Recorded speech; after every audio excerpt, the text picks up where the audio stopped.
So you're doing JAG, and you have this huge year where you're on JAG, West Wing, ER, Star Trek, which is just, that's so awesome. But when you get, during this period, you get Desperate Housewives. So Desperate Housewives is this huge hit. You played Rex Van DeCamp, Bree Van DeCamp? Yeah.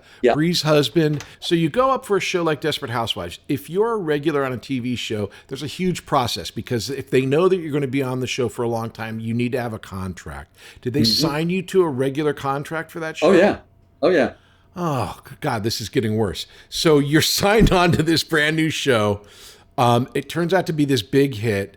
You think you're on the show, and then they bring you in. How did you find out you were going to die? I had spent the weekend. I went up to Las Vegas for a celebrity poker showdown with a Desperate Housewives table with our friend Andy Newman produced. And my father was in town, and he went up with me, and it was this great weekend. And then we get back Monday morning, and I'm back not even an hour, and the phone rings, and it's Desperate Housewives wanting to bring me in. Producers want to talk to you this afternoon. I immediately just assumed, and I just was like, "Can I just come in now? Just get over it." No. It's they're not here until the afternoon.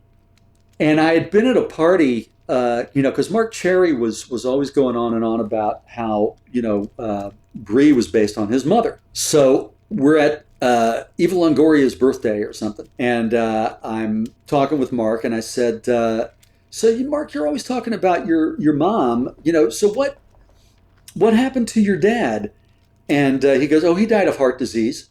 And Rex was at that point in the script, he'd already had a heart attack, and he was, the pharmacist who hated him was secretly, spiking his medication with poison. And literally, if I had a watch, I would have gone, how much time do I have? Yeah, I just think, Mark had it in his head that this is what he wanted to do. The story was going faster than they had originally thought it was going to. At another point in my life or my career, earlier, I might have, what have I done wrong? But I was pretty confident that my work on that show was good. And absolutely. No, it was a function of the story, and that's what you're there for. Yeah. When I went into the meeting, I just, coming off the Celebrity Poker Showdown, I just walked in feeling like, I had, 3 kings, they said, well, maybe we'll bring you back for it. As I was leaving, I said, maybe we'll bring you back, for some flashbacks. And I said, oh, great, I'll hit you up for a shitload of money. And I did. I said that. And they ended up bringing me back for flashbacks, and they paid me a respectable amount of money. I didn't even have to ask for it.